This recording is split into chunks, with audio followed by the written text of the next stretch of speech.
Chairman sir, please. ఏ రాష్ట్రం యొక్క ప్రగతి అయినా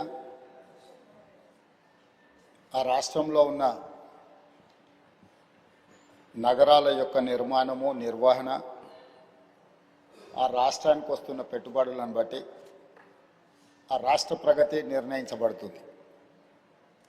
భారతదేశంలో 140 కోట్ల జనాభా, చాలా రాష్ట్రాలు, కేంద్రపాలిత ప్రాంతాలు ఇవన్నీ ఉన్నా ఈ దేశంలో ప్రధానంగా 5 నగరాల గురించే మనం ఎక్కువగా చర్చించుకుంటున్నాం.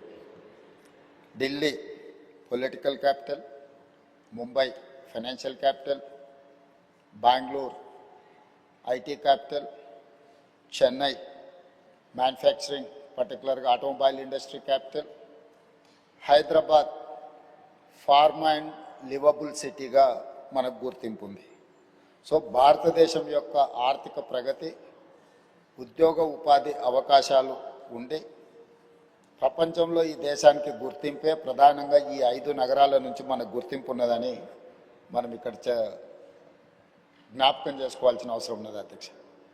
అదేవిధంగా తమరు కూడా పార్లమెంట్ సభ్యుడిగా ఢిల్లీ వాతావరణం, ఢిల్లీలో ఉన్న కాలుష్యం, పొలిటికల్ క్యాపిటల్గా ఉన్న ఢిల్లీ ఈరోజు పాఠశాలలు సెలవిస్తున్నారు, పార్లమెంట్కి సెలవిస్తున్నారు, నగరంలో తిరిగే వాహనాలకు మీకు సెలవులు ఇస్తున్నారు, పరిశ్రమలను మూసేస్తున్నారు, వ్యవసాయానికి సంబంధించిన పనులను కూడా నియంత్రిస్తున్నారు. ఇట్లా అక్కడి కాలుష్యాన్ని నియంత్రించాలంటే రాష్ట్ర కేంద్ర ప్రభుత్వాలు విపరీతమైన వ్యయ ప్రయాసాలతో కూడుకున్న నిర్ణయాలు తీసుకొని అక్కడ నివసిస్తున్న ప్రజలకు అత్యంత ఇబ్బందికరమైన పరిస్థితులు ఈరోజు ఉన్నాయి అధ్యక్ష. అదేవిధంగా అధ్యక్ష, ఒకవేళ ముంబై చూస్తే వర్షం వచ్చిందంటే కదలలేని పరిస్థితి, ట్రాఫిక్లో ఒక్కొక్క ఇంచ్ కదలాల్సిన పరిస్థితి ముంబై నగరంలో ఉంది. ప్రపంచంలో ఉండే పెట్టుబడులు అన్నీ కూడా ఒక ఫైనాన్షియల్ క్యాపిటల్గా ఉన్న ముంబైలో ఈరోజు నివసించలేని పరిస్థితి. వ్యాపార కేంద్రాలు పెట్టుకుంటే ఉద్యోగులు సమయానికి ఆఫీస్కు రాలేని పరిస్థితి. బెంగళూరులో కూడా ఈరోజు ఇంట్లో నుంచి బయలుదేరితే ఎప్పుడు ఎయిర్పోర్ట్కి వెళ్తామో తెలియని పరిస్థితుల్లో ట్రాఫిక్ జామ్లో ఎన్నో సమస్యలు ఎదుర్కొంటున్నారు.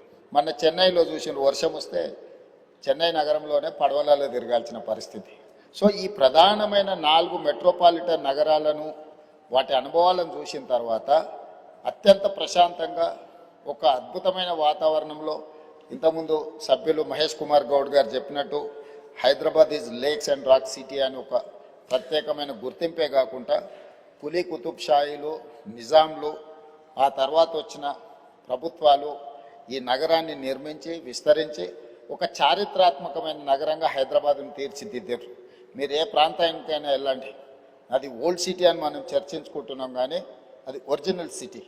మీకు చార్మినార్ కానీ, ఏక్మినార్ కానీ, గుల్జారా హౌస్ కానీ, ఈ విధంగా ఫలక్నామా ప్యాలెస్ కానీ, ఇట్లా చెప్పుకుంటూ వెళ్తే ప్రతి ఏరియాలో కులీ కుతుబ్షాహి టూమ్స్ నుంచి తారామతి బారాదరి వరకు ఎక్కడ చూసినా ఒక చారిత్రాత్మకమైన కట్టడాలు ఉన్నాయి.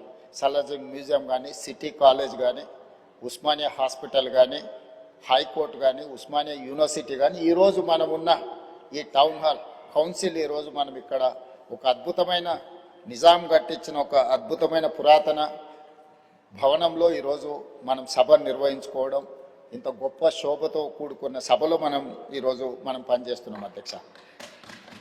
ఇట్లాంటి చరిత్ర కలిగిన ఒక అద్భుతమైన నగరం ఈరోజు మానవ తప్పిదాల వల్ల మనం కొన్ని సమస్యలను ఎదుర్కొంటున్నాం. ఇది ప్రకృతి వైపరీత్యాల వల్లనో లేకపోతే మన టెరైనే ఆ విధమైన సమస్యలు, మన భూభాగము, మన ప్రాంతమే ఆ సమస్యలతో కూడుకొని ఉన్నదంటే అది ఒక రకమైన సమస్య. కానీ ఈరోజు ప్రధానంగా మన నగరం ఎదుర్కొంటున్న ప్రధానమైన సమస్యల మానవ తప్పిదాల వల్ల వస్తున్న సమస్యలు. మానవ తప్పిదాలలో ప్రధానంగా ఈరోజు ఆర్థిక స్తోమత పెరిగింది. చాలామంది పెద్ద పెద్ద ఉద్యోగాలు చేసి ఆర్థికంగా ఒక్కొక్క కుటుంబం 2, 3, 4 కార్లు కొనుక్కునే పరిస్థితి వచ్చింది. సో ఈ కార్లు ప్రయాణించాలంటే మనకు రోడ్ల విస్తరణతో పాటు కార్ల పార్కింగ్ కోసం కూడా ఈరోజు మనం సరైన వసతులు ఏర్పాటు చేయాలి. షాపింగ్ మాల్స్ దగ్గర కానీ, కమర్షియల్ మాల్స్ దగ్గర కానీ, లేకపోతే ప్రజలు ఎక్కడైనా వినోదం కోసం విహారం కోసం పోతే అక్కడ మనం పార్కింగ్లు చేయాలి. వీటిని దృష్టిలో పెట్టుకొని గతంలోనే మనం మెట్రోను విస్తరించుకోవడం జరిగింది, ఎంఎంటీఎస్ రైలును విస్తరించుకోవడం జరిగింది, బస్ డిపోలను సిటీ అవుట్స్కట్స్కి తరలించడం జరిగింది, రైల్వే స్టేషన్లను ఈరోజు మనం మార్చుకొని అభివృద్ధి చేసుకొని ఈరోజు వివిధ ప్రాంతాలకు మనం చెర్లపల్లి ప్రాంతానికి కూడా కొత్త కొత్త రైల్వే స్టేషన్లు ప్రతిపాదనలు తెచ్చి పూర్తి చేసుకోవడం జరుగుతుంది అధ్యక్ష. రవాణాలో రోడ్లు కానీ అదేవిధంగా రైల్వే కానీ ఎయిర్పోర్టు కానీ పోర్ట్ ఇవి కీలకమైన పాత్ర పోషిస్తాయి. ఒకప్పుడు బేగంపేటలో ఉన్న ఎయిర్పోర్ట్ ఈరోజు మనం శంషాబాద్కు తరలించుకోవడం జరిగింది. సికింద్రాబాద్లో ఉండే రైల్వే స్టేషన్ మీద విపరీతమైన ఒత్తిడి ఉంది కాబట్టి ఈరోజు చెర్లపల్లిలో కొత్త రైల్వే స్టేషన్ నిర్మించుకోవడం జరిగింది. ఆనాడు ప్రజలకు సౌకర్యంగా ఉండడానికి కీర్తిశేషులు జైపాల్ రెడ్డి గారు పట్టణాభివృద్ధి శాఖ మంత్రిగా ఉన్నప్పుడు, డాక్టర్ వైఎస్ రాజశేఖర రెడ్డి గారు ఆంధ్రప్రదేశ్ ముఖ్యమంత్రిగా ఉన్నప్పుడు మనం మెట్రోను తెచ్చుకోవడం జరిగింది. జైపాల్ రెడ్డి గారు అన్నాడు వైబుల్ గ్యాప్ ఫండ్ ప్రాజెక్టు నిర్మించడానికి అవసరమైన నిధులు సరిపోతలేదు అనుకున్నప్పుడు కేంద్ర ప్రభుత్వం నుంచే వైబుల్ గ్యాప్ ఫండ్ ఇచ్చి ఈరోజు మెట్రోని మనం నిర్మించుకున్నాం. ఆనాడు మనం మెట్రో నిర్మించుకున్నప్పుడు దేశంలో 2వ స్థానంలో ఉంటాం అధ్యక్ష. మొదటి స్థానం ఢిల్లీ ఉంటే 2వ స్థానం హైదరాబాద్ నగరం ఉండే. ఈరోజు 10-12 సంవత్సరాల నిర్లక్ష్యం వల్ల దేశంలో 9వ స్థానానికి మెట్రోలో మనం పడిపోవడం జరిగింది అధ్యక్ష. అందుకే ఈరోజు వీటన్నిటిని దృష్టిలో పెట్టుకొని మనం ఒక కార్యాచరణను తీసుకున్నాం, తెలంగాణ రైజింగ్ 2047. ఇందులో 3 జోన్లుగా మనం విభజించుకోవడం జరిగింది. Cure, pure, rare. క్యూర్ అంటే outer ring road inside 2073 square కిలోమీటర్లు, 1,34,00,000 జనాభా ఉన్నారు అధ్యక్ష. ఈ ప్రాంతం ఈరోజు కాలుష్యంతో కూడుకున్న పరిశ్రమలు ఉన్నాయి, రెడ్ కేటగిరీ ఇండస్ట్రీస్ ఉన్నాయి, ఆరెంజ్ కేటగిరీ ఇండస్ట్రీస్ ఉన్నాయి, సర్వీస్ సెక్టర్స్ ఉన్నాయి, చిన్న చిన్న వ్యాపారాలు ఉన్నాయి, అదేవిధంగా కూరగాయల కేంద్రాలు ఉన్నాయి, మార్కెట్స్ ఉన్నాయి, బేగం బజార్ లాంటి ప్రాంతాలు ఉన్నాయి, కొత్తపేట ఫ్రూట్ మార్కెట్. ఇట్లా విపరీతమైన రద్దీ ఉండి ట్రాఫిక్ను నియంత్రించలేనంత పరిస్థితి ఈరోజు మనకు ఎదుర్కొంటున్నాం అధ్యక్ష.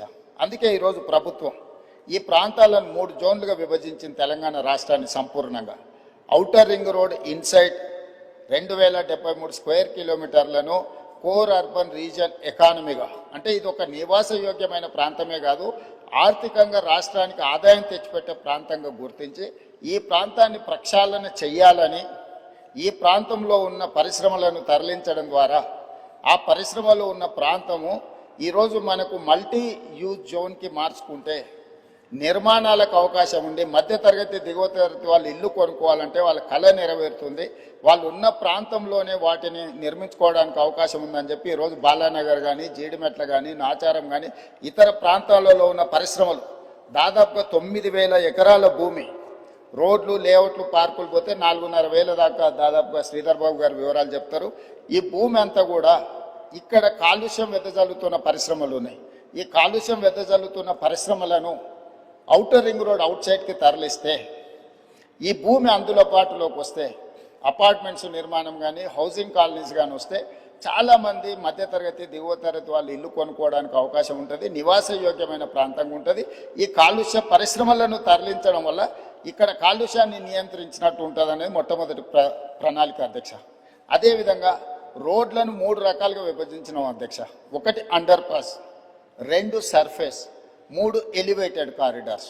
ఒకే ప్రాంతంలో ట్రాఫిక్ ఒక జంక్షన్కి వస్తే ఆ జంక్షన్లో సిగ్నల్స్ వల్ల 3 నిమిషాలు సిగ్నల్ పడితే 7-8 కిలోమీటర్ల ట్రాఫిక్ జామ్ అయిపోతుంది. అందుకోసమని ఈ ట్రాఫిక్ నుంచి నిరంతరం ప్రయాణం జరిగేటట్టే ఉండాలి, కొత్త స్లోగా పోయినా కూడా ఆగకుండా పోవాలనే దాంతో అండర్ పాస్లు, సర్ఫేస్ రోడ్ లెవెల్లో, ఎలివేటెడ్ కారిడార్స్ 3 రకాలుగా విభజించి ఈరోజు మనం ప్రణాళికలు తీసుకున్నాం. దానికి సంబంధించి రాతపూర్వకంగా 29 ప్రాంతాలలో జరుగుతున్న పనులను ఈరోజు మీ ముందర పెట్టడం జరిగింది అధ్యక్ష. అదేవిధంగా ఈరోజు అత్యధిక జనాభా ప్రయాణం చేసే మెట్రోను ఈరోజు విస్తరించాలనుకున్నాం. మెట్రోను విస్తరించడానికి ఈరోజు ప్రయత్నం చేస్తే ఎల్లంటి మేము ఈ వ్యాపారంలో ఉండదలుచుకోలేదు, విస్తరణకు మేము అనుకూలం కాదు అని తేల్చాం. కేంద్ర ప్రభుత్వం ఏం నిబంధన పెట్టిందంటే మీరు విస్తరణకు ఎల్లంటి అయినా ముందుకు రావాలి, లేదు అంటే ఆ ఎల్లంటి సంస్థను రాష్ట్ర ప్రభుత్వం అయినా స్వాధీనం చేసుకోవాలి. రాష్ట్ర ప్రభుత్వం కొంత ఎల్లంటి కొంత నిర్వహిస్తే నిర్వహణలో సమస్యలు వస్తాయి, ఆ తర్వాత ఈ ప్రాజెక్టు ప్రయోజనం లేకుండా పోతుందని చెప్పి కేంద్ర ప్రభుత్వం నిబంధన పెట్టడంతో ఈరోజు ఎల్ఎన్టీతో మాట్లాడి చర్చలు చేసి ఒక ఆఫీసర్స్ కమిటీ, ఒక క్యాబినెట్ సబ్ కమిటీని వేసి ఈరోజు మెట్రోను రాష్ట్ర ప్రభుత్వమే స్వాధీనం చేసుకొని దాదాపుగా 15,000 కోట్ల రూపాయలతో ఈరోజు మెట్రోను రాష్ట్ర ప్రభుత్వమే స్వాధీనం చేసుకొని ఇంకొక 76 కిలోమీటర్లు మొదటి విడతగా మెట్రోను విస్తరించుకోవడం ద్వారా ఈరోజు చాలా దగ్గర లాస్ట్ మైల్ కనెక్టివిటీ మిస్ అయింది అధ్యక్ష. తమరు వచ్చే రూట్లోనే ఎల్బీ నగర్ వరకు మెట్రో ఆగిపోయింది. కానీ వాస్తవంగా ట్రాఫిక్ మన హయత్ నగర్ అవతల నుంచి సిటీలోకి వస్తున్నారు. ఈరోజు ఏ రాష్ట్రంలో ఏ దేశంలో అయినా మెట్రో అనేది ఎప్పుడు ఎయిర్పోర్ట్కి కనెక్ట్ చేసి ఉంటుంది అధ్యక్ష. మన దగ్గర ఎయిర్పోర్ట్కి కనెక్ట్ లేదు అధ్యక్ష. అందుకే ఈరోజు నాగోల్ నుంచి ఎల్బీ నగర్ నుంచి ఓఎస్సీ హాస్పిటల్ నుంచి చంద్రాయన్గుట్ట నుంచి రాజేంద్ర నగర్ నుంచి శంషాబాద్ నుంచి మనం ఎయిర్పోర్ట్ కనెక్ట్ చేస్తున్నాం అధ్యక్ష. అదేవిధంగా ఈరోజు గౌలిగూడ దగ్గరకు వచ్చి ఆగిపోయింది అధ్యక్ష. ఓల్డ్ సిటీలో ఎప్పుడు మెట్రో విస్తరించాలని ఆనాటి ప్రభుత్వం మంజూరు చేసిన తర్వాత తెలంగాణ రాష్ట్రంలో పనులు ముందుకు జరగలేదు. అందుకే ఈరోజు గౌలిగూడ నుంచి ఫలక్నామా నుంచి చంద్రాయన్గుట్ట జంక్షన్కి ఈరోజు మెట్రో కనెక్ట్ చేస్తున్నాం. ఐటీ పరిశ్రమలు ఉన్న ప్రాంతం రాయదుర్గం వరకు మెట్రో వచ్చింది. కానీ ఫైనాన్షియల్ డిస్ట్రిక్ట్ అదేవిధంగా నియోపోలిస్లో ఈరోజు లక్షలాది మంది ఐటీ ఉద్యోగులు పనిచేస్తున్నారు. దాన్ని అక్కడికి పొడిగించడానికి ఈరోజు చందానగర్ వరకు ఆగిపోయింది అధ్యక్ష. వాస్తవంగా బిహెచ్ఎల్ రామచంద్రాపురం నుంచి అత్యధికంగా జనాలు మనకి ఈ వైపు ప్రయాణం చేస్తున్నారు అధ్యక్ష. ఇట్లా ప్రతి దగ్గర లాస్ట్ మైల్ కనెక్టివిటీ ఎక్కడెక్కడైతే లేదో ఈరోజు ఆ లాస్ట్ మైల్ కనెక్టివిటీని విస్తరణ రెండో విడత కింద ఈరోజు మెట్రోను విస్తరించడం ద్వారా ఈ ప్రాంతంలో నివసించే ప్రతి వాళ్లకు, విద్యార్థులకు కావచ్చు, ఉద్యోగస్తులకు కావచ్చు, ఈ ప్రాంత ప్రజలకు 76 కిలోమీటర్లు 24,000 కోట్ల రూపాయలతో నిర్మాణం చేయడానికి అన్ని ప్రతిపాదనలు సిద్ధమైనాయి. ఇప్పుడు ఈ నెలాఖరు వరకు కానీ లేకపోతే ఏప్రిల్ నెలలో ఎల్ఎన్టీ నుంచి మనం మెట్రోని స్వాధీనం చేసుకుంటే భవిష్యత్ కార్యాచరణ ముందుకు వెళ్తుంది. కేంద్ర ప్రభుత్వం కూడా సానుకూలంగా స్పందించింది భవిష్యత్తు విస్తరణ కోసం మెట్రో విషయంలో సంబంధించి అధ్యక్ష. అదేవిధంగా ఎలివేటెడ్ కారిడార్స్ మీకు తెలుసు అధ్యక్ష. 2004లో రాజశేఖర రెడ్డి గారు ముఖ్యమంత్రిగా ఉండి మన్మోహన్ సింగ్ గారు ప్రధానమంత్రిగా ఉన్న మన కంటోన్మెంట్ ఏరియాలో డిఫెన్స్ ల్యాండ్స్ 1 ఇంచు కూడా మనం తీసుకోలేకపోయినాం అధ్యక్ష. కానీ 2023 డిసెంబర్ 7న మనం బాధ్యత తీసుకున్న తర్వాత కేంద్ర ప్రభుత్వంతో చర్చించి ఒక సానుకూలమైన వాతావరణంలో దాదాపుగా 153 ఎకరాలు ఇటు షామీర్పేట వైపు అటు మేడ్చల్ వైపు ఎలివేటెడ్ కారిడార్ కట్టడానికి అవసరమైన రోడ్ల విస్తరణ కోసము భూసేకరణకు కేంద్ర ప్రభుత్వాన్ని ఒప్పించి ఈరోజు డిఫెన్స్కు జవహర్ నగర్లో వాళ్ళ ఫైరింగ్ రేంజ్ కోసం దానికి భూమికి బదులు భూమి ఇచ్చి ఈరోజు విస్తరణ కోసం ఒప్పించిన పనులు వేగంగా జరుగుతున్నాయి అధ్యక్ష. ఉత్తర తెలంగాణ మొత్తం అక్కడి వరకు వచ్చి బాటిల్ నెక్ అయిపోతుంది అధ్యక్ష. మీ కరీంనగర్, ఆదిలాబాద్ నుంచి ఆ ప్రాంతాల నుంచి ఎవరు వచ్చినా ఎగ్జాక్ట్గా మీకు ఆ కంటోన్మెంట్ ఏరియాకు రాగానే ఇంచు టు ఇంచు కదలాల్సిన పరిస్థితి వచ్చింది అధ్యక్ష. అందుకే ఈరోజు ఈవెన్ బేగంపేట ఎయిర్పోర్ట్లో కూడా ఎయిర్పోర్ట్ మధ్యలో నుంచి ఈరోజు అండర్ పాస్కి మనం అనుమతి తీసుకొచ్చినాం అధ్యక్ష. ఎయిర్పోర్ట్ అథారిటీ ఆఫ్ ఇండియా నుంచి దేశంలో ఎక్కడ కూడా పైన విమానాలు ఎగురుతుంటే ఎయిర్పోర్ట్ రన్వే కింద నుంచి రోడ్ ఎక్కడ లేదు అధ్యక్ష. మొదటిసారి మనం కేంద్ర ప్రభుత్వాన్ని ఒప్పించి ఈ ప్రాంత ప్రయాణికులకు, ముఖ్యంగా ఉత్తర తెలంగాణకు పోయే ప్రయాణికులకు ఇబ్బంది జరగొద్దని పైనుంచి విమానాలు ఎగురుతుంటే కింద అండర్ టన్నెల్ మనం రోడ్డు అనుమతి తీసుకొచ్చినాం. ఈరోజు పనులు జరుగుతున్నాయి అధ్యక్ష. కాబట్టి ఈరోజు ప్రతి దగ్గర నల్గొండ జంక్షన్ హైదరాబాద్లో ఉంది అధ్యక్ష. ఎందుకు నల్గొండ చౌరస్తా అన్నారు అధ్యక్ష? కంప్లీట్గా నల్గొండ ప్రాంతానికి అక్కడి నుంచి వెళ్తాం. ఎక్కడి నుంచి నగరంలో నుంచి ప్రయాణం చేయాలన్నా నల్గొండ ప్రాంతానికి వెళ్ళాలి అని అంటే ఆ చౌరస్తాకి రావాల్సిందే. ఆ చౌరస్తాకి రాకుండా ఒకప్పుడు నల్గొండ పోవడానికి లేదు. ఈరోజు ఔటర్ రింగ్ రోడ్ వచ్చినాక నల్గొండ చౌరస్తా ప్రాధాన్యత ఏమైనా తగ్గినా హైదరాబాద్లో నల్గొండ చౌరస్తా ఉంది అని అంటే నల్గొండ ప్రాంతానికి అది ఒక బాటిల్ నెక్. ఇవాళ ఎలివేటెడ్ కారిడార్ మనం పూర్తి చేసుకోబోతున్నాం. జూన్ జూలై వరకు దాన్ని కంప్లీట్ చేస్తే అటు సంతోష్ నగర్ వైపు కానీ ఇటు దిల్సుఖ్ నగర్ వైపు కానీ అటు మనకు నల్గొండ పోవడానికి అవసరమైన విజయవాడ ప్రాంతానికి పోవడానికి అవసరమైన ఎలివేటెడ్ కారిడార్స్ కూడా ఈరోజు మనం కంప్లీట్ చేసుకుంటున్నాం అధ్యక్ష. అదేవిధంగా మనకు బంజారా హిల్స్ కానీ, జూబ్లీ హిల్స్ కానీ, మాదాపూర్ కానీ, లేకపోతే పంజగుట్ట చౌరస్తా కానీ ఈ ప్రాంతాలన్నీ కూడా ట్రాఫిక్ మోరార్లెస్ ఎయిర్పోర్ట్ పోవాలంటే మనకు హైటెక్ సిటీ వైపు నుంచి దుర్గం చెరువు వైపు నుంచి పోయే పరిస్థితి. ఈరోజు ఆ రోడ్లు విస్తరణ లేకపోవడం వల్ల రోడ్ నెంబర్ 45, రోడ్ నెంబర్ 36 పూర్తిగా వ్యాపార కేంద్రాలు మెట్రో రోడ్లన్నీ నిండుకపోవడం వల్ల ఈరోజు కమాండ్ కంట్రోల్ రూమ్ నుంచి MLS కాలనీ నుంచి డిఫెన్స్ ల్యాండ్లో నుంచి మనకు దుర్గం చెరువు రామనాయుడు స్టూడియో పక్క నుంచి మినిస్టర్ హైకోర్టు జడ్జెస్ క్వార్టర్స్ నుంచి మహాప్రస్థానం పక్క నుంచి డైరెక్ట్గా మనము Kohinoor hotel Rayadurgam knowledge park వరకు ఎలివేటెడ్ కారిడార్ కట్టి ట్రాఫిక్ ఇటు నుంచి కూడా వెళ్ళడానికి ఈరోజు తీసుకెళ్ళి డైరెక్ట్గా మనకి ఈరోజు దానికి పివి నరసింహారావు ఎలివేటెడ్ కారిడార్ కూడా కనెక్ట్ చేయాలని ప్రతిపాదనలు పరిశీలనలో ఉన్నాయి అధ్యక్ష. ఈరోజు వీటన్నిటిని కంప్లీట్ చేస్తే మా ప్రయత్నం వల్ల ఒకటే, ఈ నగరంలో ప్రయాణికుడు మొదలైతే సిగ్నల్స్ దగ్గర ఆగే వ్యవస్థను తగ్గించాలి. ఫ్రీ లెఫ్ట్ మనం ఎంత వేగంగా వచ్చినా జంక్షన్కి రాగానే లెఫ్ట్కి పోవాల్సిన వాళ్ళు అక్కడ ఆగాల్సి వస్తుంది. దానికి ప్రధానమైన కారణం ఫ్రీ లెఫ్ట్ దగ్గర మనం బాటిల్ నెక్స్ని మనం క్లియర్ చేయకపోవడం, కరెంట్ పోల్చి పాతడం, లేకపోతే ఆటో వాళ్ళు అక్కడ అడ్డంగా నిలబెట్టడం. ఈరోజు ట్రాఫిక్ పోలీసులకు కానీ ఆపరేషన్ రోప్ అని పెట్టినాం, ఫుట్పాత్లు ఆక్రమించుకున్న అన్ని తొలగిస్తున్నాం. ప్రజాప్రతినిధులు అందరూ కూడా సహకరించాలి. ఇది ప్రజల కోసం. చాలామంది ఫుట్పాత్ల మీద ఆక్రమించుకోవడం వల్ల ప్రయాణికులు కింద నడవడంతో యాక్సిడెంట్లలో చచ్చిపోతున్నారు. అది ప్రయాణికుడు తప్పు కాదు. ఫుట్పాత్లు ఆక్రమించుకోవడం వల్ల ఫుట్పాత్ల మీద నడవడానికి ఎవరికి అవకాశం లేకపోవడం వల్ల వాళ్ళు రోడ్డు మీద నడుస్తున్నారు. రోడ్డు మీద నడిస్తే వేగంగా వస్తున్న వాహనాలు గుద్దడంతో ఈరోజు ప్రాణాలు పోతున్నాయి. అందుకే కొంత కఠినం అనిపించినా, కొంతమందికి చిరు వ్యాపారులకు కొంత కష్టం అనిపించినా ఈరోజు ఫుట్పాత్ ఆక్రమణలు తొలగించడం ద్వారా ప్రాణాలను కాపాడాలనుకుంటున్నాం, ప్రయాణాన్ని సులువు చేయాలనుకుంటున్నాం, ప్రయాణికులకు ఇబ్బంది కలగవద్దు అని ప్రయత్నం చేస్తున్నాం. ఒక పక్కన ట్రాఫిక్ సమస్యను ప్రజాప్రతినిధులు ప్రస్తావిస్తారు, రెండవ పక్కన ఈ ఎంక్రోచ్మెంట్లను తొలగించినప్పుడు మళ్ళీ మీరు తొలగించడానికి వీలు లేదని రెండు రకాల వాదనలు మనం వినిపిస్తున్నాం. ఇది సమస్యకు పరిష్కారం కాదు అధ్యక్ష. ఇప్పుడు ఫుట్పాత్ల మీద చిరు వ్యాపారులు ఉంటే వాళ్ళకు ఒక ప్లేస్ కేటాయిద్దాం. ఎక్కడైతే వాళ్ళు వ్యాపారాలు పెట్టుకోవడానికి అవకాశం ఉందో, చిన్న చిన్న వ్యాపారాలు పెట్టుకోవడానికి ఎక్కడైనా ప్రభుత్వ భూములు ఉంటే వీళ్ళని తీసుకెళ్ళి అక్కడ పెడదాం. ప్రజలకు కూడా, కొనుగోలుదారులకు కూడా సౌకర్యంగా ఉంటుంది అధ్యక్ష. అక్కడికి వెళ్ళి కొనుక్కోవడం, వాళ్ళ బండి పార్క్ చేసుకోవడం. అదేవిధంగా ఈరోజు కేబీఆర్ పార్క్ దగ్గర మీరు చూసారు, అదేవిధంగా ఓల్డ్ సిటీలో చూసారు, మల్టీ లెవెల్ కార్ పార్కింగ్ తీసుకొచ్చినాం అధ్యక్ష. భూమి మీద పెడితే కార్లు సరిపోతలేదని ఈరోజు కేబీఆర్ పార్క్లో వాకింగ్కి వచ్చే వాళ్ళకు మీరు పంజగుట్ట నుంచి టువర్డ్స్ జూబ్లీ నుంచి పోతుంటే left hand side KBR park దగ్గర మల్టీ లెవెల్లో 20 లెవెల్స్లో కార్లు పార్క్ చేసుకోవడానికి ఆటోమేటెడ్ ఎక్విప్మెంట్తో ఈరోజు పార్కింగ్ చేసినాం. అది అక్కడ చాలామందికి సులువైపోయింది. ఈ మధ్యలోనే మనం నాంపల్లి ప్రాంతంలో multi level car parking inaugurate చేసుకున్నాం.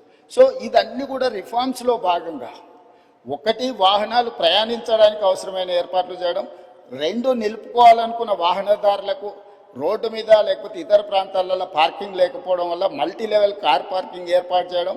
అదేవిధంగా ఒక కారులో ఒక్కొక్కరు ప్రయాణించే కంటే మల్టీ ట్రాన్స్పోర్టేషన్ అంటే మెట్రో కానీ ఇతర బస్సులు కానీ ఇవి కానీ ఫ్రీగా ప్రయాణించడానికి అవసరమైన ప్రయాణాలు కూడా ఈరోజు మనం ఏర్పాటు చేయాలని అనుకుంటున్నాం. దీంట్లో భాగంగా సిటీని కంప్లీట్గా కోర్ అర్బన్ రీజన్ ఎకానమీ ఏదైతుందో, ఔటర్ రింగ్ రోడ్ ఇన్సైడ్ 2073 కిలోమీటర్లు ఏదైతుందో దీన్ని సర్వీస్ సెక్టర్గా మారుస్తున్నాం స్పీకర్ సార్. ఎందుకు అని అంటే ఈ ప్రాంతంలో పరిశ్రమలు ఉంటే ఈ పరిశ్రమలు వెదజల్లే కాలుష్యం వల్ల ఇది ఢిల్లీ లాగా మళ్ళొక్క కాలుష్య నగరంగా మారబోతుంది. అందుకే హిల్ట్ పాలసీ తీసుకొచ్చినాం. ఎవరికైతే భూమి ఉందో, ఎవరైతే పరిశ్రమల కోసం 50 ఏళ్ళ 60 ఏళ్ళ కింద కొనుగోలు చేసిండ్రో, మీ పరిశ్రమలో ఔటర్ రింగ్ రోడ్ అవుట్ సైడ్కి మీరు తరలించుకోండి, ప్రభుత్వ భూమి ఇస్తుంది. ఈ భూములను మీరు మల్టీ జోన్ కింద కన్వర్షన్ ఇస్తాం, దానికి ప్రభుత్వం కొంత ఛార్జ్ చేస్తుందని మేము ఒక జీవో తీసుకొచ్చిన హిల్ట్ పాలసీ తెచ్చినాం. దాని మీద కూడా ఆరోపణలు చేసి గందరగోళం చేసి ఈ రకంగా చేయడం వల్ల మనం ఏదైతే ఈ ట్రాఫిక్ను మనం ఒక సరైన దారిలో పెట్టాలనుకుంటున్నాం దానికి అడ్డంకిగా మారుతుంది అధ్యక్ష. ఇవేవి భూములు దారదత్తం కాదు. వాళ్ళు 30, 40, 50 ఏళ్ళ కింద పరిశ్రమల కోసం కొనుక్కున్న భూములను వినియోగ మార్పిడి చేస్తున్నాం. ఇండస్ట్రియల్ జోన్లు ఉన్నాయి అధ్యక్ష, ఇప్పుడు వాటిని మల్టీ జోన్ కన్వర్షన్ చేస్తున్నాం. మేము యజమాన్యపు హక్కులు ఎవరికి అందిస్తలేము. అవి కూడా నోటిఫైడ్ చేసిన పరిశ్రమలను కూడా ఆ జీవోలో నోటిఫై చేసిండు మా మంత్రి గారు. కాబట్టి దీన్ని కూడా ఈ నగరంలో ఉండే ముఖ్యంగా ప్రజాప్రతినిధులు అర్థం చేసుకొని సహకరించాల్సిన అవసరం ఉన్నది. అదేవిధంగా outer ring road out side ఇప్పుడు రీజనల్ రింగ్ రోడ్ రాబోతుంది అధ్యక్ష. కేంద్ర ప్రభుత్వం నార్థన్ పార్క్ ఆల్మోస్ట్ ఆమోదం తెలిపింది. Highway number, national highway number కూడా ఉంది, ఇచ్చింది 161AA. సో 160 కిలోమీటర్స్కి ఇప్పుడు ఈరోజు నేషనల్ హైవే అథారిటీ కింద ring road regional ring road కట్టడానికి ఇచ్చి ఇప్పుడు సదరన్ పార్ట్ కూడా అడుగుతున్నాం. అది 360 కిలోమీటర్లు రాబోతుంది అధ్యక్ష. ఈ 360 కిలోమీటర్లు ఎప్పుడైతే రీజనల్ రింగ్ రోడ్ వస్తుందో, outer ring road 160 kilometres, regional ring road 360 kilometres. ఈ రీజనల్ రింగ్ రోడ్కి అవుటర్ రింగ్ రోడ్ నుంచి రీజనల్ రింగ్ రోడ్కి రేడియల్ రోడ్స్ వేస్తున్నాం అధ్యక్ష. మొట్టమొదటి కొంగర కలాన్ ఎగ్జిట్ నుంచి ఆమన్గల్ వరకు దాదాపుగా 50 కిలోమీటర్లు ఈరోజు 100 మీటర్లతోని మనము ఈరోజు రేడియల్ రోడ్ 1 వేసుకుంటున్నాం అధ్యక్ష. రెండవది హిమాయత్ సాగర్ నుంచి హిమాయత్ సాగర్ జంక్షన్లో మనం హైదరాబాద్ హబ్ కింద క్రియేట్ చేసి ఒకటి లెఫ్ట్కు చందన్వల్లి సీతారాంపూర్ ఇండస్ట్రియల్ పార్క్, అక్కడి నుంచి కొడంగల్ వరకు రేడియల్ రోడ్ ఒకటి వేసుకుంటున్నాం. అక్కడి నుంచి మూసీ మీదకి అంటే హిమాయత్ సాగర్లో మూసీ మీదకి ఎలివేటెడ్ కారిడార్ స్టార్ట్ అయితే రామోజీ ఫిలిం సిటీ దగ్గర ఉన్న గౌరెల్లి వరకు ఈరోజు మనం ఎలివేటెడ్ కారిడార్ వేసుకుంటున్నాం అధ్యక్ష. సిటీ మధ్యలో నుంచి ఈ రవాణా సౌకర్యం ఏర్పాటు చేస్తే ఈరోజు మీకు హిమాయత్ సాగర్ నుంచి గౌరెల్లికి పోవాలంటే రామోజీ ఫిలిం సిటీ వైపు నుంచి వెళ్తే 69 కిలోమీటర్లు అవుతుంది. పటాన్ చెరువు నుంచి పోవాలని అంటే దాదాపుగా మీకు 80 కిలోమీటర్లు అవుతుంది అధ్యక్ష, 90 కిలోమీటర్లు అవుతుంది. సో ఈ మధ్యలో నుంచి వెళ్తే 35 కిలోమీటర్లనే మనము నార్సింగ్ నుంచి మనం డైరెక్ట్గా గండిపేట నుంచి గౌరెల్లి వరకు 40 కిలోమీటర్లు ప్రయాణం చేస్తే ఎలివేటెడ్ కారిడార్లో మనం చేరుకుంటాం అధ్యక్ష. సిటీలో ఉన్న వాళ్ళు కూడా ఎక్కడికి వెళ్ళాలన్నా సుదూరం ప్రయాణం చేయాల్సి వస్తుంది. అందుకే ప్రతి దగ్గర ఇప్పుడు చార్మినార్ గౌలిగూడ బ్రిడ్జ్ దగ్గర ఒక ట్రంపెట్ వస్తుంది, మన చాదర్గట్టు బ్రిడ్జ్ దగ్గర ఇంకొక ట్రంపెట్ వస్తుంది, నాగోల్ దగ్గర ఇంకొక ట్రంపెట్ వస్తుంది, అంబర్పేట్ జంక్షన్లో మీకు ఒక ట్రంపెట్ వస్తుంది. అంటే సిటీలో ఉన్న వాళ్ళు డైరెక్ట్గా ఎలివేటెడ్ కారిడార్ ఎక్కేసి సిటీ బయటకు వెళ్ళడానికి అవసరమైన ప్రయాణం చేయడానికి ఈరోజు సిటీ మధ్యలో నుంచి ఒక బ్రహ్మాండమైన elevated corridor all along with Musi. మన భూసేకరణ కూడా ఎక్కువ ఉండదు. ఎలివేటెడ్ కారిడార్ మూసీతో పాటు చేసుకుంటే మూసీ సుందరీకరణతో పాటు మూసీ బఫర్ జోన్లో మనము యాక్టివిటీ జోన్ కింద మార్చుకొని ఈ ఎలివేటెడ్ కారిడార్ నిర్మించుకుంటే హైదరాబాద్ ఒక అద్భుతమైన నగరంగా మారుతుంది అధ్యక్ష. ఈరోజు మూసీలో ఫ్రెష్ వాటర్ని ఫ్లో చేయడానికి గోదావరి జలాలను 20 టీఎంసీలు హైదరాబాద్ నగరానికి తరలిస్తున్నాం. 17.5 టీఎంసీలు తాగునీటి కోసం, 2.5 టీఎంసీలు హిమాయత్ సాగర్ ఉస్మాన్ సాగర్లో పోసి మూసి మొత్తం ఆ నీళ్ళను ప్రవహిస్తే కింద నల్గొండలో వ్యవసాయానికి ఉపయోగపడే విధంగా ఒక ఫ్రెష్ వాటర్ని ఫ్లో చేస్తాను. మూసీలో ఉన్న కాలుష్యం ఈరోజు నగరంలో ఉండే అన్ని డ్రైనేజ్ వ్యవస్థలన్నీ అక్కడికి వస్తున్నాయి అధ్యక్ష. నగరంలో 783 స్క్వేర్ కిలోమీటర్లు టెరేన్ ఇట్లు ఉండడం వల్ల ఇక్కడ ఉండే డ్రైనేజ్ వ్యవస్థ కానీ, వర్షాలు కానీ, కాలుష్యం నీరు కానీ, పరిశ్రమల నీళ్లు కానీ మూసీలకే వచ్చి చేరుతున్నాయి అధ్యక్ష. ఈరోజు ఈ డ్రైనేజ్ వ్యవస్థను మొత్తం అరెస్ట్ చేసి సివరేజ్ ట్రీట్మెంట్ ప్లాంట్లు పెట్టి ఆ వాటర్ని ట్రీట్ చేసి ఆ వాటర్ని కూడా హైదరాబాద్ నగరంలో కన్స్ట్రక్షన్ పరిశ్రమలకు వాడాలని, ఇండ్లు కట్టుకోవడానికి, నిర్మాణాలకు వాడడానికి, పరిశ్రమల నీళ్లు వాడడానికి, డేటా సెంటర్స్కు నీళ్లు చాలా అవసరం అధ్యక్ష. ఈ గ్రే వాటర్ని డేటా సెంటర్స్కి ఇవ్వడానికి ఈరోజు ఒక బ్రహ్మాండమైన ప్రణాళికతో మనం ముందుకు వస్తున్నాం అధ్యక్ష. ఈ నగరాన్ని మొత్తం ఈరోజు కోర్ అర్బన్ రీజియన్లో పెరి అర్బన్ రీజియన్, ఈ పెరి అర్బన్ రీజియన్లో కూడా పరిశ్రమలు పెట్టడానికి అవసరమైన మ్యానుఫ్యాక్చరింగ్ జోన్ క్రియేట్ చేసినాం. అది 10,000 స్క్వేర్ కిలోమీటర్లు అధ్యక్ష. Outer ring road out side, regional ring road inside 10,000 square కిలోమీటర్ల ప్రాంతంలో పరిశ్రమలు పెట్టడానికి అవసరమైన ప్రణాళికలన్నీ సిద్ధం చేసి రేడియల్ రోడ్స్ చేసి భారత్ ఫ్యూచర్ సిటీ అని ఒక 30,000 ఎకరాలలో ఒక కొత్త నగరాన్ని నిర్మించాలని ఈరోజు ఒక బ్రహ్మాండమైన ప్రణాళికతోనే ఒక కార్యాచరణతో మనం ముందుకు వస్తున్నాం అధ్యక్ష. సో ఈ ప్రణాళికలన్నీ కూడా ఈరోజు మన సభ్యులు ఏదైతే ప్రశ్నలు అడిగినరో ట్రాఫిక్ రిలేటెడ్ ఎలివేటెడ్ కారిడార్స్ ఏమైనా అంటుండ్రో ఈ నగరానికే పరిమితం చేయకుండా 2,000 స్క్వేర్ కిలోమీటర్ల పైన ఉన్న కోర్ అర్బన్ రీజను దానిపైన 10,000 స్క్వేర్ కిలోమీటర్లకు విస్తరించి రీజనల్ రింగ్ రోడ్డు లోపల ఒక బ్రహ్మాండమైన అద్భుతమైన నగరంతో పాటు నిర్మాణానికి అవసరమైన పరిశ్రమలు పెట్టడానికి అవసరమైన కార్యాచరణని ట్రంక్ ఇన్ఫ్రాస్ట్రక్చర్ని ఈరోజు డెవలప్ చేయాలనుకున్నాం. Regional ring road outside నుంచి దాదాపు 1,00,000 స్క్వేర్ కిలోమీటర్లు ఉంటుంది అధ్యక్ష తెలంగాణ. ఆ తెలంగాణ మొత్తం వ్యవసాయ ఆధారిత పరిశ్రమలు వ్యవసాయాన్ని చేయాలని ఒక కాంప్రహెన్సివ్ ప్యూర్ రేర్, ప్యూర్లో వచ్చేసి సర్వీస్ సెక్టర్, ప్యూర్లో వచ్చేసి మ్యానుఫ్యాక్చరింగ్ సెక్టర్, రేర్లో వచ్చేసి అగ్రికల్చర్ సెక్టర్, అంటే ఒక కాంప్రహెన్సివ్ ప్రణాళిక. ఈ కార్యాచరణ మొత్తం అమలు చేయడానికి ఇప్పుడు మన పాలసీని అడాప్ట్ చేసుకున్నాం అధ్యక్ష. ఈ పాలసీతో పాటు tourism policy, sports policy, industrial policy, energy policy, వీటన్నిటిని కూడా ఒక పాలసీస్ తీసుకొచ్చినాం అధ్యక్ష. పాలసీ లేకుండా పనిచేస్తే గతంలో జరిగినట్టు నచ్చితే నజరానా, నచ్చకపోతే జుర్మానా అనే విధానాన్ని ఈరోజు నియంత్రించాలని ప్రభుత్వము పారదర్శకంగా ఎవరైనా ఉండని ఈ పారామీటర్స్కు లోబడి అప్లికేషన్ పెట్టుకుంటే ఆన్లైన్ క్లియర్ చేసినట్టు ఈరోజు ఒక పారదర్శకమైన పరిపాలన. ఇప్పుడు గుడ్ గవర్నెన్స్ కాదు అధ్యక్ష, స్మార్ట్ గవర్నెన్స్కు మనం ఎదగాల్సిన అవసరం ఉంది. సిటిజన్ చార్ట్ పెట్టుకొని ప్రజలు ఏమడిగిన సేవలు వాళ్ళ ఇంటికి కంప్యూటర్లో ఆన్లైన్లో వాళ్ళకి ఇచ్చే ఒక వ్యవస్థను అభివృద్ధి చేస్తున్నాం అధ్యక్ష. ఈరోజు వెహికల్స్ రిజిస్ట్రేషన్ డైరెక్ట్ షోరూంలోనే మీరు రిజిస్ట్రేషన్ చేసుకోవచ్చు, ఆన్లైన్లోనే మీ డ్రైవింగ్ లైసెన్స్ రెన్యువల్ చేసుకోవచ్చు. ఏ దానికి కూడా మీరు ఆర్టీఏ ఆఫీస్కు రావాల్సినట్టు దళారుల మీద ఆధారపడాల్సిన అవసరం లేకుండా దళారీ వ్యవస్థను పూర్తిగా నియంత్రించి అవినీతిని కూడా తగ్గించి ఈరోజు ఈ అన్ని రిఫార్మ్స్ కూడా సిటీలో మనం తీసుకొస్తున్నాం అధ్యక్ష. దయచేసి సభ్యులు అభివృద్ధి విషయం వచ్చినప్పుడు రాజకీయాలకు అతీతంగా మనం ఏకమవ్వాలి, లేకపోతే ఈ ప్రాంతానికి తీరని నష్టం చేసిన వాళ్ళం అవుతాం అధ్యక్ష. రాజకీయాలు వచ్చినప్పుడు, ఎన్నికలు వచ్చినప్పుడు ఎన్నికలలో గెలవడానికి ఏం కావాలా, ఏం చేయాలా, ఎవరిని ఎవరు ఓడగొట్టుకోవాలా, ప్రజలు ఎవరిని గెలిపించాలి వాళ్ళు నిర్ణయం చేస్తారు అధ్యక్ష. కానీ ఈరోజు ఎన్నికలు లేవు, ఈరోజు మనం అభివృద్ధి. అందుకే ఈరోజు 3 మున్సిపాలిటీలను చేసుకున్నాం, హైదరాబాద్, సైబరాబాద్ అండ్ మల్కాజ్గిరి. చాలామంది ఎందుకు చేసినారు అధ్యక్ష, మల్కాజ్గిరి ప్రాంతం వెళ్ళండి, నేను ఎంపీగా పనిచేసిన. గ్రామ పంచాయతీలు ఉన్నాయి, మున్సిపాలిటీలు ఉన్నాయి, మున్సిపల్ కార్పొరేషన్ ఉంది, జిహెచ్ఎంసీ ఉంది, 4 రకాల పరిశ్రమలు. శంబీపూర్ రాజు గారు ఒకవేళ సభ్యుడు ఉంటే వారి ప్రాంతము వారికి తెలుసు, వాళ్ళ ఊరు గ్రామ పంచాయతీ ఉంది, ఆ పక్కనే మున్సిపాలిటీ ఉంది కొంపెల్లి, ఆ పక్కనే మున్సిపల్ కార్పొరేషన్ ఉన్న జవహర్ నగర్, ఆ పక్కనే జిహెచ్ఎంసీ వార్డులు ఉన్నాయి. 4 రకాల పరిపాలన స్థానిక సంస్థలలో జరగడం వల్ల గ్రామ పంచాయతీ పార్టీకి గ్రామ పంచాయతీ పనిచేస్తుంది, మున్సిపల్ పార్టీకి మున్సిపల్ పనిచేస్తుంది, మున్సిపల్ కార్పొరేషన్ వేరేలాగా పనిచేస్తుంది, జిహెచ్ఎంసీ ఇంకొకలాగా పనిచేస్తుంది. దీంతో అధికారుల మధ్యలో అవగాహనలో లోపం, ఈ అవగాహన లోపం వల్ల ఇచ్చే అనుమతులలో లోపం. ఒక దగ్గర 20 ఫీట్ల రోడ్డు ఉంటుంది, అప్పుడే 100 ఫీట్లు అవుతుంది, అప్పుడే మళ్ళీ 30 ఫీట్లు అవుతుంది. దీనివల్ల చెరువులను కాపాడలేకపోతున్నాం, కుంటల్ని కాపాడలేకపోతున్నాం, నాళాలను కాపాడలేకపోతున్నాం, రోడ్లను విస్తరించలేకపోతున్నాం. అందుకే కోర్ అర్బన్ రీజన్ మొత్తాన్ని ఒకే గొడుగు కిందికి తెచ్చి ఒకే రకమైన విధానాలతో పరిపాలన అందించాలి. జిహెచ్ఎంసీలో అయినా, సైబరాబాద్ మున్సిపల్ కమిషనరేట్లో అయినా, మల్కాజ్గిరి మున్సిపల్ కమిషనరేట్లో అయినా పరిపాలన మొత్తం ఒక గొడుగు కిందికి తెచ్చినాం, పరిపాలన సౌలభ్యం చేసినాం. ఒకసారి మున్సిపల్ కమిషనర్ ఏరియా ఒకలాగుంది, పోలీస్ కమిషనరేట్ ఇంకొకలాగుంది. అందుకే కోటర్మినస్ చేసినాం అధ్యక్ష.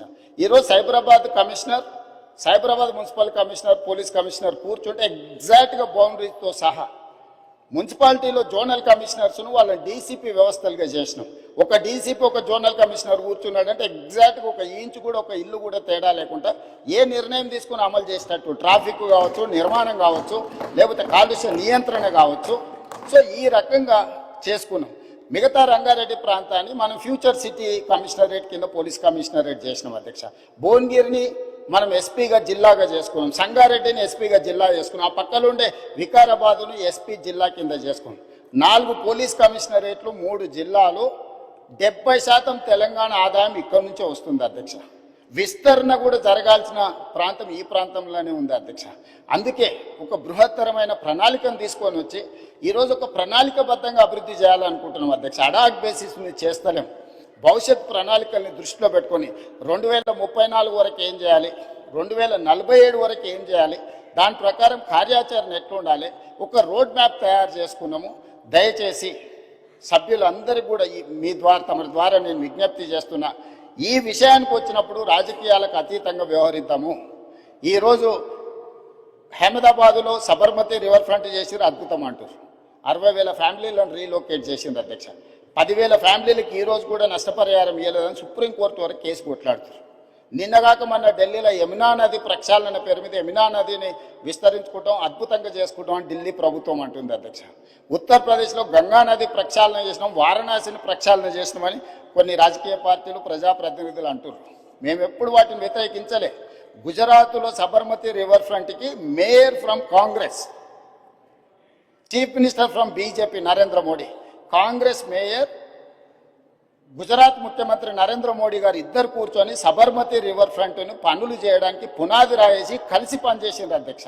సిద్ధాంతపరంగా కాంగ్రెస్కు బీజేపీకి పొంతన లేదు, కానీ అహ్మదాబాద్ మేయర్ కాంగ్రెస్ ఉండి ముఖ్యమంత్రి నరేంద్ర మోడీ గారు ఉన్నప్పుడు వాళ్ళిద్దరు కలిసి ఆ పని మొదలుపెట్టి ఈరోజు బాగుంది. నిన్నగాక మొన్న మా శ్రీహరి గారు మంత్రి గారు వెళ్ళి చూసి వచ్చారు.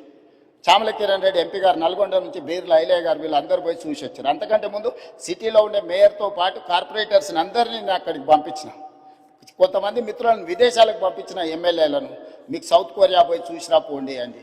సో ఈరోజు నేను అనేది ఏంది అధ్యక్ష అంటే, హైదరాబాద్లో మూసీ నది ప్రక్షాళన చేస్తామంటే ఎందుకు ఇది రాజకీయ రంగు పులుముకుంటుంది? ఎంఆర్డీసీఎల్ నేను మొదలు పెట్టలే అధ్యక్ష.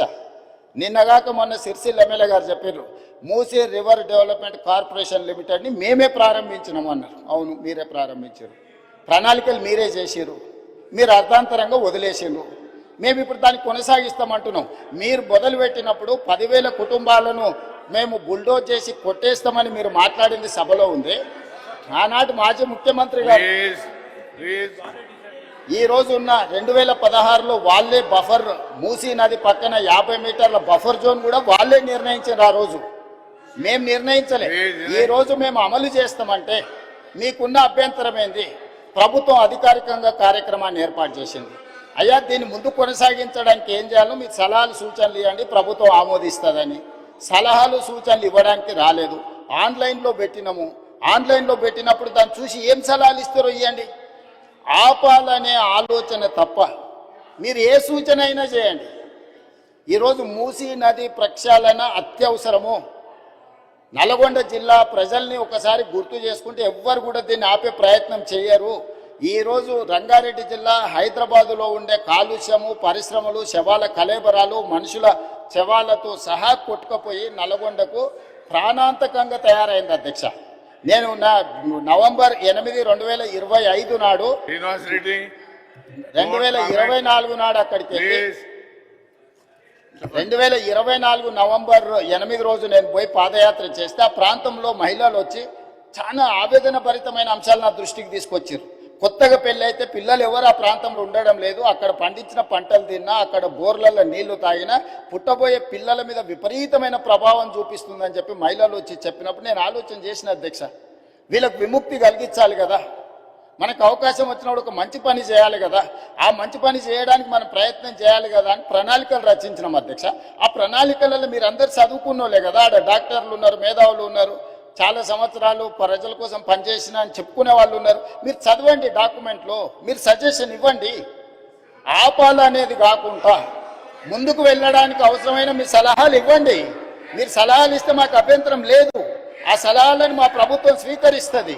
అంతే తప్ప మేము చెయ్యలేము, మేము ఆపేస్తామనే విధానము ఎవరికి మంచిది కాదు. దయచేసి చైర్మన్ సార్, మీ ద్వారా ప్రధాన ప్రతిపక్షానికి నా సూచన ఒక్కటే, మీరు ఏం సలహాలు ఇస్తారో ఇవ్వండి, నిరభ్యంతరంగా మేము వాటిని స్వీకరిస్తాం. ప్రజలకు ఉపయోగపడేది ఉంటే 100% వాటిని అమలు చేస్తాం. మీరు ప్రాజెక్టును ఆపాలన్న ఆలోచన నుంచి బయటకు వచ్చి రాజకీయ ప్రయోజనము, రాజకీయ కక్షని పక్కన పెట్టేసి మీరు ముందుకొచ్చి ఏమైనా సూచన చేయండి.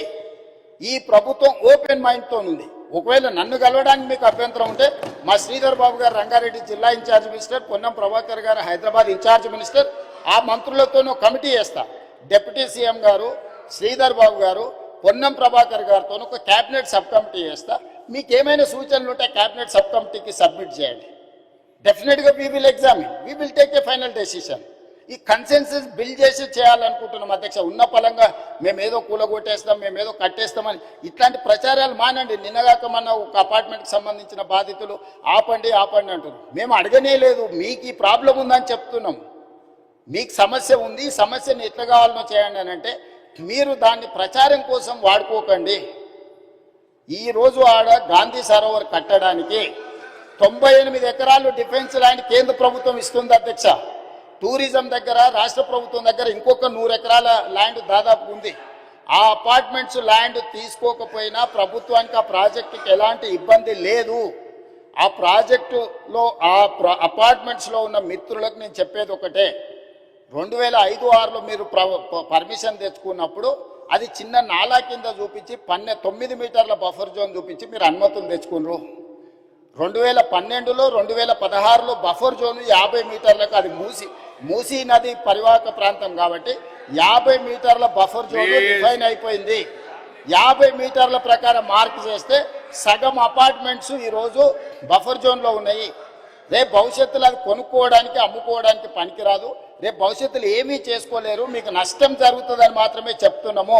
వాళ్ళకి ఇష్టమైతే ఆ ల్యాండ్ ప్రభుత్వ అభివృద్ధిలో భాగస్వామ్యం ఇప్పుడు చేస్తే వాళ్ళకు నష్టపరిహారం ఇచ్చి ప్రత్యామ్నాయం చూపించడానికి మాకు అభ్యంతరం లేదు అధ్యక్ష. ఎవరిని నిరాశ్రయులం చేస్తలేము అధ్యక్ష.